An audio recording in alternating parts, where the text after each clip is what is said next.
Welcome to the Samuel Leeds podcast. This episode, we're going to be talking property. I'm going to be explaining exactly what I've been up to this week. It's been a crazy week. I hope you find this interesting, enjoyable, entertaining, and informative. What a week. I know, it's crazy. I am exhausted. Yep.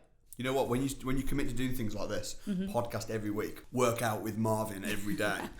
Sometimes, I can't remember who it was that said, either you've got to be disciplined in life or else life will discipline you. It's true. So it's like, here we are doing this podcast. Yeah. Like, what are you doing straight after this? I don't even know. I'm in such a daze. Okay, I'll tell you. You have to. You're doing You've a been telling me workout. for the last 2 days. I'm working out after this. Yeah. Great. Probably a horrible 1 hour workout. I don't even want to think about it. Yeah. I want to just do it. Yeah. Why think about it? Then it's more painful for longer. Let it just be 1 hour. But you know what a great week. I know. So tell us a bit about, so we had a dinner. Yes. Tell me about that. I don't know when, 2 days ago? Yeah, 2 days ago. Yeah, it was a Winners Wednesday dinner. So every week we have a student come on Winners Wednesday. Yeah. And now there's this fabulous lady called Amelia Asante.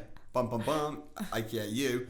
And you're running dinners. So, Yes. that was fantastic. Yeah, it was so nice. You know what? Most of my friends are my success students. And just being in a room with 32 people that are financially free, having a 3-course dinner with topping up wine. Yeah. I just loved every second of it. And I think as well from a networking perspective, joint ventures, inspiration, it was really quite emotional. So yeah we had a dinner. Yeah. We're going to have them all the time. I think every 6 months. Yes, so we're going to have a Winners Wednesday dinner every 6 months. Yeah. And yeah, it was incredible. Like the feedback, like everyone was posting on the group, like pictures of themselves. Everyone's been connecting, which is exactly what we wanted. Yeah. Wanted to make it more of a community, so. And I think everyone should do something like this. You should have a dinner at least every 6 months and invite the most successful people that you know. Yeah. Down to the dinner and pay the bill. Pay the bill, you know, and just be around good people. Yeah. You're the makeup of the people that you spend the most time with. Yeah. And for me as well, selfishly, I really enjoy it, but also I think it's important to give, for me and you, to give our time back to people as well like that. So I loved it. It was great. Yeah. The bill was expensive, but it was great. Worth it, because everyone loved it. Yeah. And then straight after that, we went to Liverpool. Amelia, we finished at like 11. Yeah. In London. Then we drove. PM. Then we drove. We got to Liverpool at like 3 o'clock. Yeah. 3 a.m. Yeah. And then we had a few hours sleep, and then boom, we were viewing houses all day in Liverpool. Yeah. We had meetings, viewing houses. We finished about 3 p.m. Yeah. Then we drove to the crash course in London, Heathrow. I literally got out of the car and went on stage. I got pranked real bad on stage. That was horrendous. I hated doing that. Did you? Talk about the prank. So, basically, Samuel is a bit of a prankster, always pranking people. So, have I pranked you? I think I have. Yeah. You will have done. I just pranked little you last ones. night when you slept over. Oh yeah, that's true. I pretended that your bedroom was something else. Yeah, looked like a dog bed. I was like, this is your room, and you looked and you were like, okay. I was like, is that all okay? You were okay on the floor, and you were like, oh. And I was like, that's not really. Yeah, but anyway, so I got pranked seriously bad. By Russell. But the lead up to it was that it was literally a few years ago now, and he still holds a grudge, man. Russell had 9 points on his license, and he was desperately waiting for 5 years to pass, and then his license gets wiped, and it was like 4 years and 10 months, and he was like, oh my gosh, and he was driving really carefully because he didn't want to lose his license, because if you get 12 points you lose your license. And I sent him a letter pretending to be the police, probably illegal. I'd probably get done for it now. Pretending to be the police, telling him that he'd been seen speeding and he had 3 points. And literally, he was almost sobbing. He was just like, so. And I was thinking, has he seen the letter? Has he not? And I waited a few hours, and then I called him up and I was like, everything okay? And he was like, it's been a terrible morning. Oh my God. And I was like, oh no. I said, and he said he'd been on the phone to my dad for hours, like trying to work out how to dispute it. And I was like, I felt so bad. But I also thought it was hilarious. Yeah. And that's why he's now out for revenge. He got revenge last night. He called me in the morning and was like, we're going to prank Samuel.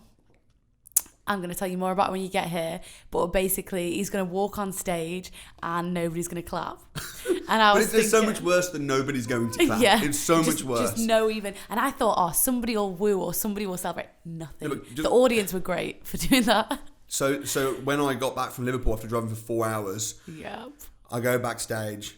I'm actually, and you are like, oh, let's just go a bit further. Let's go. And you took me outside. Yeah, whilst because they were Russell was- announcing it to everyone. Right. Everyone was in on it. It was a conspiracy. And then I come on stage, and normally it's like, welcome Samuel Leeds. And I come out, and people usually clap and cheer, maybe even stand up. Yeah. And the music's all pumping, and I'm like, oh, cool. And then I'll say, how's it been today? And I'll chat, and everyone's really engaged and excited, and then I'll teach them loads about property. Yeah. But yeah, I came out. It was crickets. No, it was the worst. I came out, and I was like, I felt there was, horrible. but before I even asked a question, or even, it was just silent, and I was thinking, what the heck? Yeah. I think if we've got the footage, if someone was filming, we need to publish that. Yeah, Or at least I we've need got to it. see it. Maybe we don't need to publish that. Probably really stupid. And I was like, what is going on? And I was like, hey guys, how's it been? And everyone was just silent, just looking at me blank. And I just thought, have I missed something? Like, is there a... And it was just the most awkward, horrible... I think I just felt the life leave my body. And I just was like, what? And then I think I then picked up I was being pranked, and I was like, it is a prank. And then Russell came out, but that was crazy. And then That was mental. And I enjoyed the bit before where I was getting you to exercise outside. Yeah. Russell was like, distracting me. you need to make Samuel go outside because I need to tell the audience.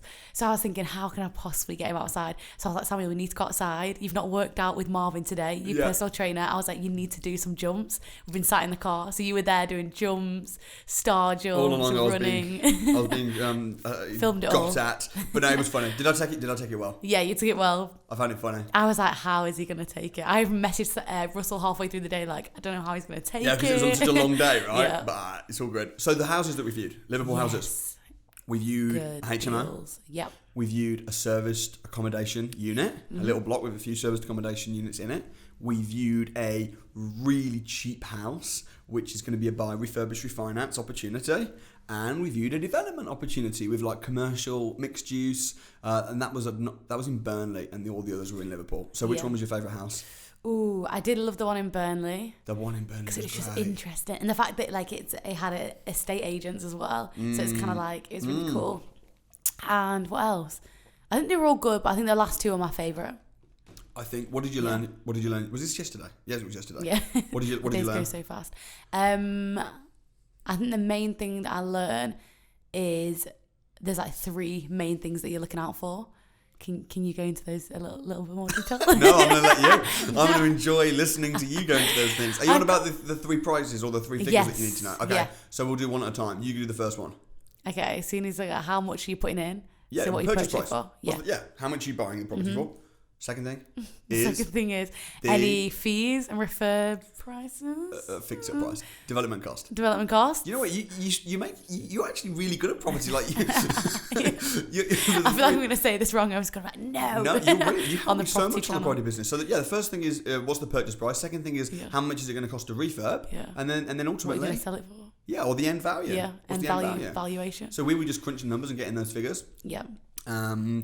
And what's your role? Because you do help with property stuff. Like, I know obviously we've got surveyors and this, but you really have. You're kind of like, you talk with a lot of agents. Yeah, no, it was interesting. Like booking, so I helped book some of the viewings. Yeah. And kind of got like your like power team people and like help them book stuff. Yeah. For Wednesday. If anyone doesn't know, who are you to me? Talent manager? I just say you're my manager. Yeah. Like, but you're talent manager. So you basically do everything. Yeah. Talent Bits related. of everything.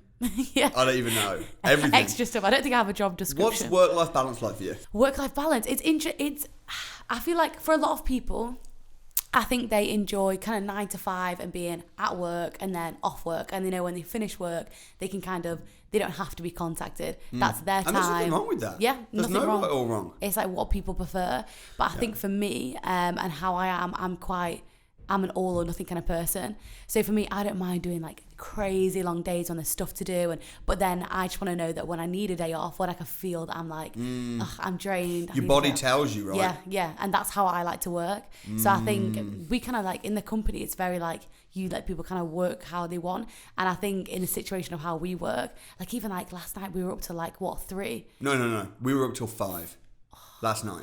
Was it that late? I didn't even look at my clock in the end.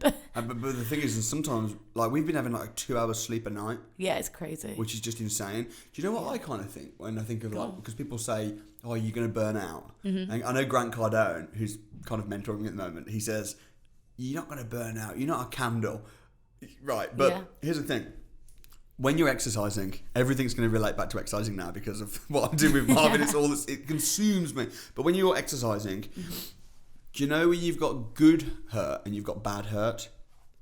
Do you know what I mean by that? Okay, so if I'm doing squats and I can feel it burning, I'm feeling like, oh, it's burning, but it's a healthy burn. But then if I feel like, oh, it's like really painful on my knees. Oh, yeah. And it's like, oh, that's not good. And if you push through that kind of pain, it's going to get worse. It's actually going to make you injured. Whereas the burn is like, yeah, do it. Yeah. So it's depending on the type of pain, you can know if it's healthy or not. And I think with working really hard, sometimes your body will just tell you, enough. You need a day out. You need a couple days or whatever it might be, because you think, you know what, I'm going to run myself ill if I keep doing this. I'm actually I'm not functioning well. And that's when it's like time out, recharge. In the same way you recharge your phone, it's like I need to recharge. But I think when it's just like, okay, I'm really tired and I'm really and it's crazy busy and I'm hectic, but actually you're growing through it and it's fun and you're enjoying it, and it's like, well, why do you need to stop? Why do you need to say, oh, actually I need to have some time out in case I burn out? No, it's good. It's healthy. I think just self-awareness, just understanding when you need time and that kind of thing. What did you think of that video that I put up, which some people said was actually pointed at you? Which one? The 9 to 5? And obviously it wasn't pointed at you, but I had to. We won't go into the details too much. Now I'm doing what you do. You put me on the spot in these podcasts to make things awkward for me. So boom, I'm getting revenge. Yeah. Okay, no. You can explain more. So I mean, basically, I put a video out. The only reason I really don't. Now I'm putting it on you now. No, because I put a video out saying about how employees should act if they want to be successful, and how they should almost act as business people. They should replace themselves and as if it's their own business. And then actually what will happen is they'll go really far. The video's done really well. I think it got like, how many views has that had, Nick? 15,000? I think it's 15,000 in a few days. It's doing really, and it's getting so much love, that video, which surprised me, because I think that a lot of my videos, people think that I'm bashing jobs or I'm bashing employees. Like I'm saying, oh, become financially free. You don't want a job. Actually, that's not my message. I've got a job. I employ myself. Like, I'm not against jobs. What I'm against is people not living to their potential. What I'm against people being in a job where they can't grow, and they look at the watch and at 5 o'clock they leave and they're clock watching, and they do that until they're 67. That's sad. That's a sorry existence. I hate that. And there's another way. And property is just a vehicle. But actually I encourage people to be in a job that they enjoy, where they can grow, make as much money as they can, and then invest smart on the side and grow a passive income or create a legacy. That's just great. Yeah. So my message to my own members of staff, like you and Nick and everybody here, my message to my own members of staff is actually the exact same message to my students that I'm teaching about property. It's not a different message. Yeah. It might be slanted different, because most of the people that maybe come to the crash course, there might be a lot of people that come and, oh, I want to get out of my job. Whereas I'd like to think that with people within my team, they actually love their job, and I think most people do. Yeah. So it might be a different side to the coin, but actually the message is congruent. And if it wasn't, I wouldn't be able to grow a big team, and I wouldn't be able to grow. And it kind of like freaks me out a bit when I see big entrepreneurs bashing employees, and it's like, but you employ people. Yeah. How can you bash employees? So what's that saying to your team? Exactly. How can you be like, oh, employees, that's stupid? It's like, what? How can how can you say that? And it's just not true. 80% of business owners fail in the first 5 years, and the 20% that succeed, on paper succeed, all that means is they didn't go bankrupt, they didn't close the business, but probably they end up on less than the minimum wage. So that's hard, but being in a good career, I think is great. So I think it was an interesting video, but I got quite passionate in the video, and I was kind of annoyed in the video about people that are employees with a employee mindset rather than being a member of staff with an entrepreneur's mindset. And when I put the video out, I can't remember what it was. I don't know if we'd had a small argument, maybe. It's all coming out. But nothing at all. But I posted it, and I was advised by HR. They were like, don't put that out just yet, because it might look time sensitive. Put it out in a couple of weeks. But what did you think of the video? I thought it was good. It made sense. It wasn't even aimed at you in the slightest.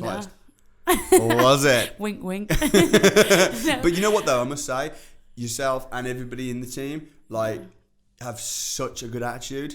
And I'm just like, I mean, we sat around people now, like here, like, I am so just impressed with everybody in the team, going through the bad times as well as the good times. Yeah. I mean, some of you guys, like Nick who's in the room, he came on actually.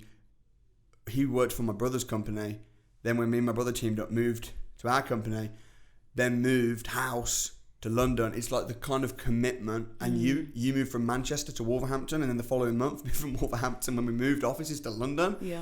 And you were homeless. Oh yeah. You could have been the Financial Freedom Challenge homeless person. Honestly, I had bin bags in the back of your car, and you were like, "Get them out." Yeah. Oh yeah. What happened? Basically, I had all my stuff in bin bags. Yeah. I'd just finished uni, so I was like fully no money really. Yeah. I didn't even have a proper suitcase, so I had like my pillows and stuff in bin bags. And then I remember we had some.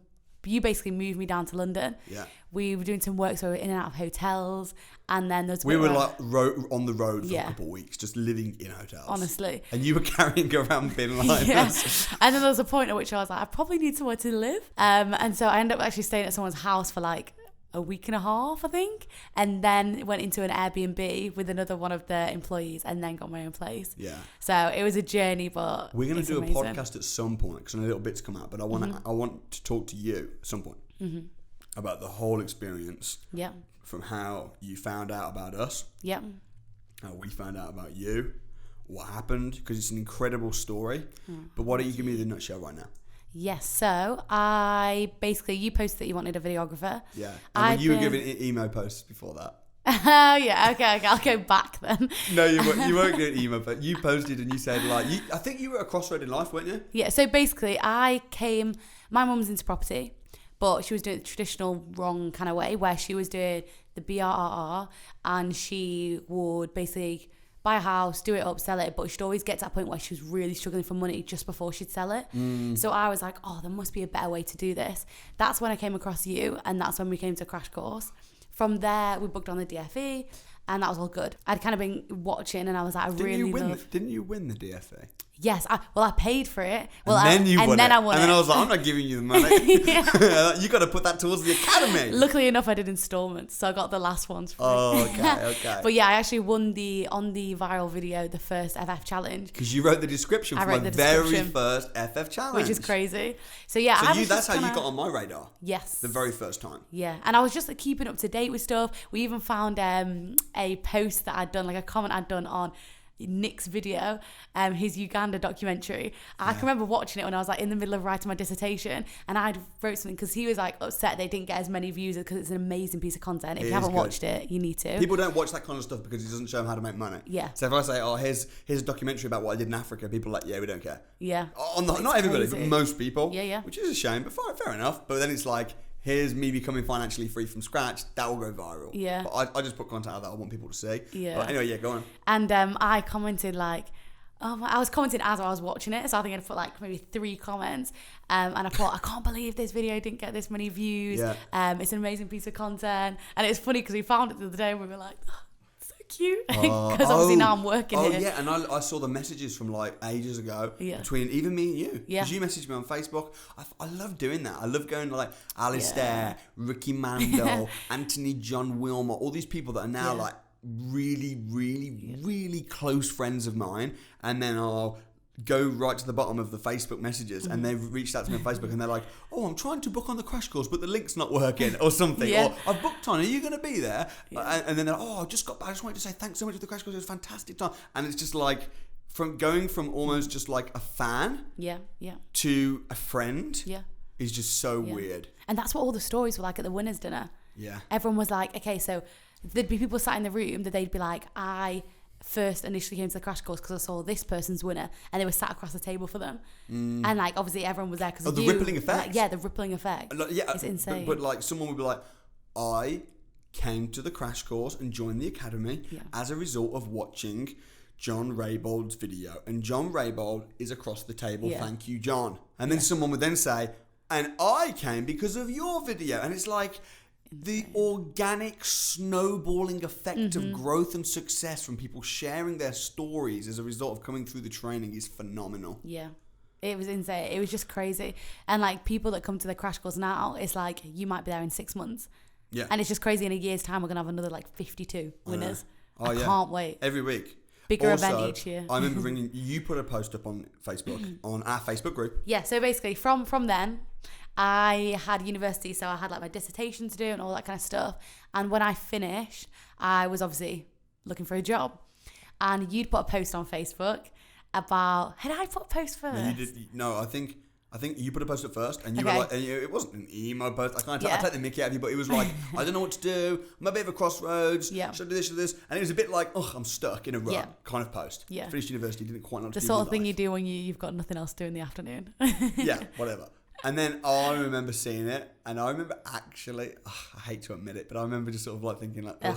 I did. I was just like, ugh. I thought of myself. I was like, ugh, get a grip. But then in my not defense, but I was like, oh, at least I had the confidence to write it. Because initially, like, I would never normally do that. Fair enough. So then I was like, because I remember, I think I was going for some interview or something. Yeah, and I was like, and it was to do with property. Yeah, it was. I was actually going Shall I do this? Shall I do this? I don't know what to do. And to be fair, what you said, there's nothing wrong with it at all. But at the time, I just was a bit like, ugh. Yeah. And then maybe a week later or a few days later, happened to post saying, I'm looking for a videographer. Yeah. You applied. Yeah. No, I didn't even apply.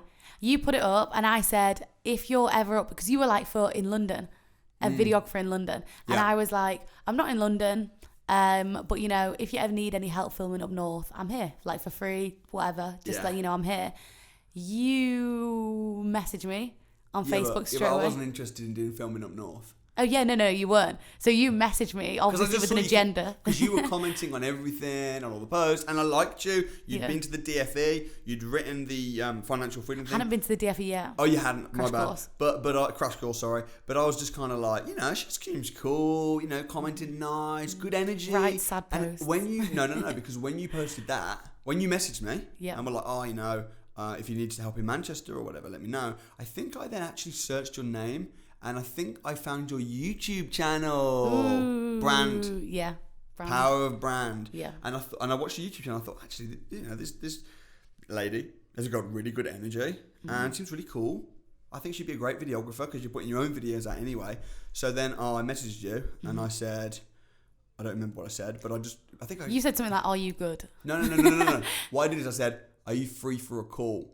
Yeah. And then you responded and said, yes. I called you immediately and said, are you a good videographer? You said, yeah. How many minutes did it take me? Like 2 minutes? Yeah. And I was just like, what are you doing on Monday? Yeah. This was Thursday night. Yeah. And I was like, what are you doing on Monday? You were like, don't know. I was like, I want you to come and start working full time for the company on Monday. I'll meet you in Doncaster. You can start filming that day. And I was like, what? This is crazy. Because I'd finished uni, went straight on holiday to Mexico. That was literally the first week that I was just kind of like, okay, coming back to reality. I need a job. That happened. I was in Edinburgh the weekend because I was actually like filming and doing some stuff for my cousin for a wedding. Yeah. And then on the Monday in Doncaster with a backpack and a camera. And that was it. I know. And now you've gone from videographer, and you did really well. Did really well as videography. Yeah. But I don't think you were... like, I want to be a videographer forever. I'm passionate about video. You were good. I just understood the value of videography, which is why I learned the skill. I mean, some of the guys who are in the team are like really, really good videographers. And they love it. That's their thing. Yeah. Whereas you were good. Yeah, but it wasn't mine. But not quite as good as that. Here comes the truth. The truth about good. And you did some videos that went really well. You did the Millionaire Mansion video and stuff like that. You were good. You know, ended up wanting to do other stuff. Yeah. You want to change job, you can just change job within the same company. Yeah. I just found, for me, I'm the sort of person, I won't take over from something and be leadership in something if like it's going all well. Like if I see someone leading a team or leading something and it's going all well, I'm very happy. What to did be the guys person that think sits when you stepped out of videography? They joked about it. Yeah. I think they were happy for me because I think I filled a niche and it helps them. Yes. Because what I'm doing now, You're giving them stuff to film all the talent. Yeah, literally. So like, for example, for my role now as talent manager, I will basically anyone that comes on the YouTube channel, I will look after. I will get people on the channel. So any like celebrities, experts, winners on a Wednesday, Samuel, I'll look after. So that kind of thing. So it helps them. Yeah. Because it's a problem. What's your vision? What's your vision in 2020? Your 2020 vision? For this role? Yeah, well, just you in general, within the company, whatever. What's your 2020 vision? My vision is I'm going to be strong, powerful businesswoman. Yeah. I want to just become like the best at my job. Yeah. I don't believe anybody is kind of like irreplaceable, but I just want to be so valuable. You actually, one of the things that we talked about is you want to become replaceable. Yes. Yeah. Why? Why do you want to replace yourself? Because if you don't, like, say if I kept all this information myself, so say if I was learning how to do stuff, learning how to talk to influencers, but kept it to myself, didn't write a manual, didn't tell people because I was like, oh, if I tell people, then you can easily get rid of me, sort of thing. Yeah. But then all that would happen is someone would get employed above me. Yeah. To basically head up my department, if it starts expanding. True. And actually, I would want to be at the point where I have a manual where I can train people and I'm bringing people on under me. Yeah. So, yeah, that's you cannot get promoted unless you replace yourself. Yeah. And that's as an employee, an entrepreneur, a business owner, a leader. Mm-hmm. I'm always replacing myself. Constantly replacing myself. And I think that if you want to go really far, and if you're a specialist, it might be a bit different. Like, for instance, if you're an accountant, you just want to be the best accountant ever. You might not want to replace yourself. You just want to be a specialist accountant. Mm-hmm. But if you want to have a team under you and stuff, then of course you need to replace yourself. You need to be a trainer. A trainer and a leader are actually the same thing. Mm-hmm. So yeah, I think you're doing really well. I'm really excited. What's it been like working with me over the last sort of 6 months? Yeah, loved it. It works a lot. I think a lot can be said for working for a company where you align with their values and you align with how the kind of role goes. Like, I think at the start, because we were very much like, as we are now, 24/7, like filming, on the road kind of thing. And then when we moved to London, it was a little bit more like office based, 9 to 5 for a while. So I had kind of like a taste of both. Yeah. And I think for me, definitely, I fit more in the like, on the road, here and now kind of lifestyle. Just my personality. Because I can go into the media team, there's like 5-6 videographers, and I can say, I'm going to be doing this adventure on Saturday. I'm going to be, and some people will be like, oh my gosh, I want to come. And then other people are like, I wouldn't love to come, but I will. But it's almost like, why force somebody to try and do? It's better. I think it's better as a leader to let people do what they want to do and what they're good at and what they love, rather than trying to put people in boxes, give people titles and jobs and restrictions. Actually, just, hey, let's grow, let's love, let's go together. Yeah. In the same way of trying to get me to do something like an admin role, I wouldn't love it. I'd rather be working on different stuff. I think it's the same within the company. Yeah, and I just think your management style suits me quite well in terms of, for example, if you wanted me to do something, that shouting at me or talking in a certain tone, that would never get me to do something. As soon as somebody is like disrespectful, my ears just turn off. So how do I as your, I guess, leader, or how do I manage you? You manage me by, like, say if you really want me to do something, you would obviously just ask me and just be like, this is super urgent, I need you to do this. If I then wasn't doing it again, you would say again. And I don't think there's ever been a time when you've kind of said, oh, I really need to do this, and you kept saying that I've just like completely ignored it. I think it's just respect as well. I think having a heart of gratitude for everybody and appreciation for all of the team, everybody. I think that is, for me, I think the number one thing. If you're an entitled, I say don't be an entitled as an employee, but also don't be entitled as a boss or a manager. If you're entitled, expectant, I just think you're going to be grateful, appreciative for people, and the team hold me together, pick up the mess, support me, surround me.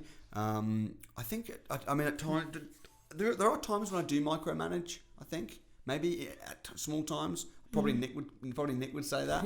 Like, oh man, that comma needs changing. Like the tiniest things, because I know exactly how I want it.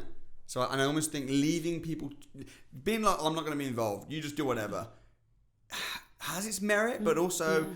I think it's hard because you've kind of, you've delegated, but it's like, it's irresponsible, I think, for entrepreneur to basically have a business, say to this person, do that, but don't ever check it, don't ever advise it, because it's kind of irresponsible. Because then if it all goes wrong, why have you not been helping? Why have you not been?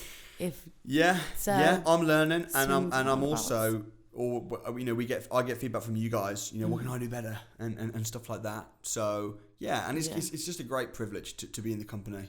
On the property side, on the media side. I have all my different worlds with different people. I was talking. It's true. Tell me about that. What do I mean? So you were saying you have different worlds. So for example, with a conversation with me, we might be talking about like influencers, celebrities that are reaching out. Then with MH, you'll be talking about more like HR stuff. Yeah. With Russell. Because for you, your whole world is influencers, talent, filming, like booking me in for speaking engagements, is all that kind of stuff, and that's your world, and I have that whole world with you. Yeah. But then whereas Russell, he'd be like sales and finance, and income and numbers and figures and deals. So if you go, Russell, we've just had this amazing collaboration with this influencer, he won't be interested. But if you went and it's resulted in this Russell's like, show me the numbers. Yeah.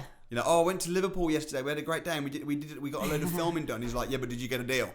Yeah. Russell wouldn't care of that. I mean, he would care, but he's more, And then with other people, it's like, oh, how's everyone getting on? Like I'm talking to MH, it's like, how's all the staff?